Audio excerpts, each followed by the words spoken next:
case of engine failure or serious malfunction, I call stop reverse. You monitor auto brake and deceleration to complete stop. I announce attention crew at stations. You advise ATC when completely stopped. Above 100 knots, we stop only for fire alert, severe damage, loss of thrust, or ECAM alert. In case of engine failure above E1, we continue takeoff. No action below 400 feet except gear up and silencing the bell. Does this sound familiar for you? We hear this kind of briefing 10,000s of time every day in Airbus cockpits. It seems to be a lecture, almost following a script done by the pilot flying. And what does the pilot monitoring do? Yeah, maybe not sleeping, but I'm not sure if he really gets all the messages that the pilot flying transfers to him. It was a reason that we considered reviewing our briefing policy. In our presentation, we discuss about why we revised the briefing, how the new policy was created, and what's the new Airbus briefing policy about. Why did we revise the briefing policy? Well, there were quite a few accident reports that indicated that the threats that led to the accident were not captured by the crew during their flight crew briefing. We also received operator feedback that recommended to improve briefing in the FCTM, and eventually also Airbus instructors experienced in their missions with operators that there would be a good reason to improve our flight crew briefings. Reviewing our briefing, we found out that we talk a lot about SOPs, in this case how to use the paddles in the boat to move forward, but we miss in the briefing addressing the threats that might be impaired with our operation. We also found out that our current briefing gives a lot of time pressure, assuming all the detailed items that we expect from the flight crew to do according to the FCTM briefing as it is today. So how was the new policy created? Development of the new briefing started in 2018 in Airbus. In 2019, we invited operators from around the world to design together with us the new briefing principles.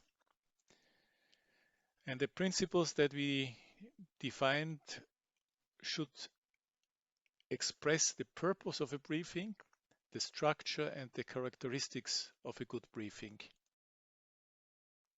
The results of this workshop were put in an FCTM and FCOM draft that we first of all tested in-house with our human factor experts on the simulators and in the aircraft, and afterwards we sent this draft to operators to make a test of the new briefing policy in real operation. Several operators took part in these live trials of the new briefing in real operation and gave thorough feedback to Airbus how to improve the final FCTM and FCOM version. Based on all this data, we finalized our new briefing policy, which I would like to present you now. Let's start with the purpose of the flight crew briefings. We believe that the main purpose of the flight crew briefings should be the management of risks and thus the enhancement of safety. So the briefing should focus on identification of threats that may affect the intended operation and on the mitigation of those identified threats. Additionally, flight crew briefings should serve the identification of significant differences or deviations to standard or routine operations, for example, procedures that are linked to Category C aerodromes or MEL items or supplementary procedures. A fundamental purpose of a briefing should be to create a shared mental model of the intended operation. This empowers the pilot monitoring to fulfill his duties in following the pilot flying in the operation. What would you think what the characteristics of efficient briefings are? Look at this picture. Out of the box thinking is clearly one of the key important characteristics of an efficient briefing.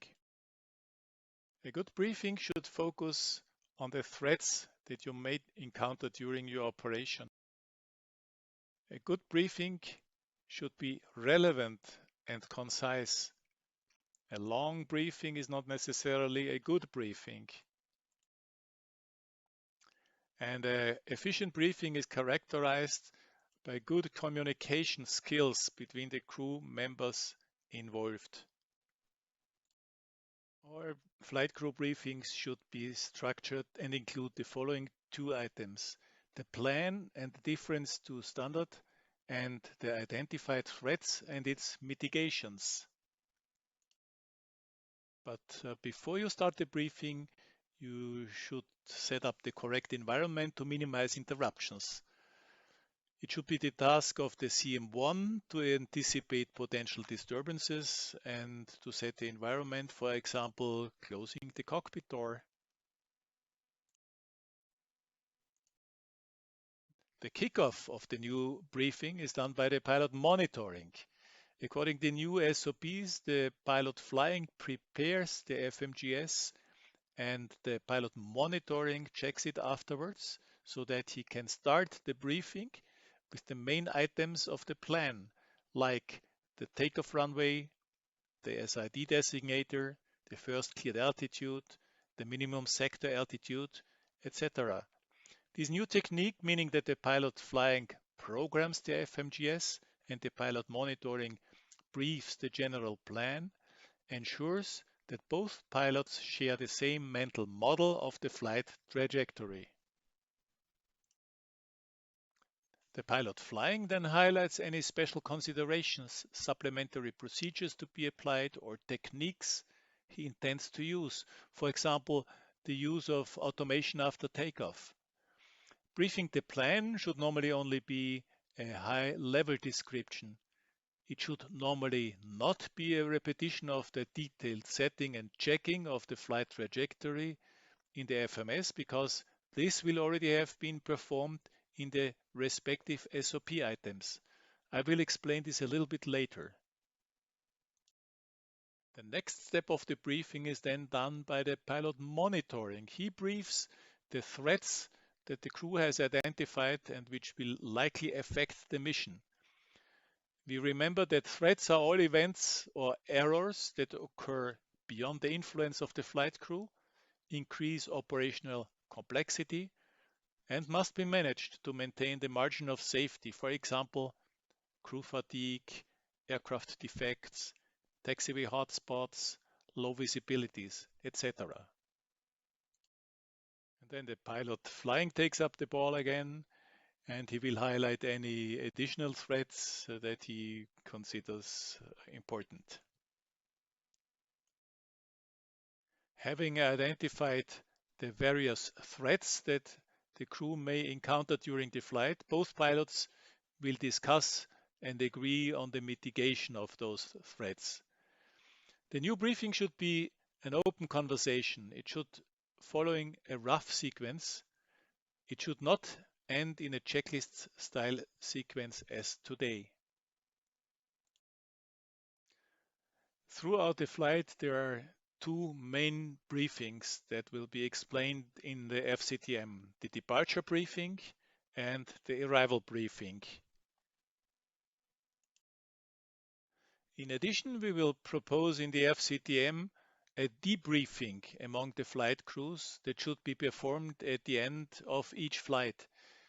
This is in order to check how the plan and the management of the expected and unexpected threats and errors actually worked out, and to evaluate if it is possible to enhance the crew performance the next time in a similar scenario. The debriefing is a very powerful tool for a long-term safety management.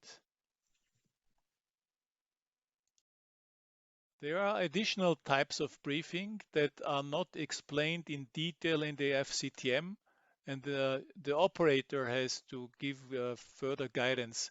For example, a cruise briefing uh, when the aircraft reaches cruise level and the flight crew expects specific operational threats, for example, high terrain en route or significant weather, or before the aircraft enters an area with special operational rules like North Atlantic operation or polar region operation.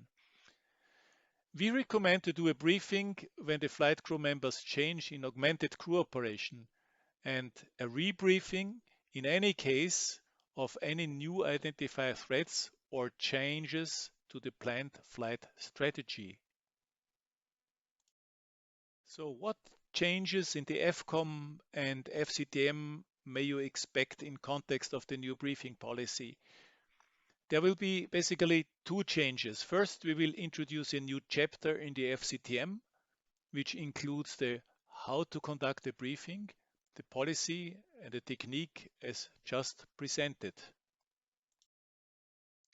Second, all current briefing items described in the FCTM today that contain routine settings, checking and/or verification of aircraft systems or performance criteria of the aircraft will be transferred to the associated SOP items in the FCOM, and those items will become both pilots items. What are both pilots items? Both pilots items are items which require specific crew coordination to ensure a common perception and analysis. You know this from today's SOPs of checking the OABs, but this both pilots item will be extended to other items as well. How will you know which action will be both pilots item? Well, simply, whenever an action line appears in the center of the normal procedure task sharing list in FCOM or QH, then this is a both pilots item. On ground, both pilots items should be orally performed between pilot flying and monitoring. For example, the check of the OABs as today. This is in order to set, check, or decide on the respective items together. Conducting this, all pilots achieve the same mental model of the intended action and constraints. In flight, as one pilot should always remain head up, both pilots items should be prepared by one pilot and thereafter cross-checked by the other pilot. For the briefing, the both pilots should then have the same mental model of the plan. Only if anything is not clear, an oral exchange has to be conducted between the two flight crew members to clarify any open questions. In the FCOM, you will get detailed information of both pilots items described in layer 2 of the revised SOPs. To summarize this presentation, we can conclude that evidence is strong that the current content and structure of the flight crew briefing leaves the flight crew unprepared for some important items. The new briefing should encourage the pilots to prioritize the management of risks, to focus on identifying the threats, decide on mitigations, and to together share the experience and expectations in an interactive way, and by this create a shared mental model of the intended operation. The new briefing should not only be effective, efficient, but we hope it will be also more fun for the pilots to conduct. Thank you very much.